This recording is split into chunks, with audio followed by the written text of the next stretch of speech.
Magandang araw po, Senator Marcolita, Rodante Marcolita.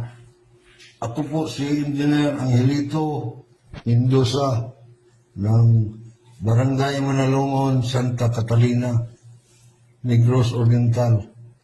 Isa po akong maliitang kontraktor at may 2 quarry area operator. Humingi po ako ng tulong na may imbestigahan at ma-facilitate inquiry ang pamamaril sa akin noong August 27, 2025 para mahuli po at magkaalaman ang talamak na korupsyon dito sa aming probinsya.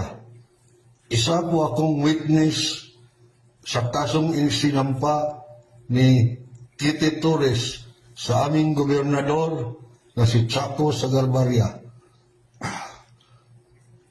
at mga tauhan niya dahil sa korupsyon, extortion at operation.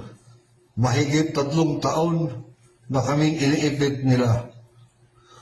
Bago nangyari ang pamamaril sa akin, nakapile na po ako sa National Bureau of Investigation sa Manila.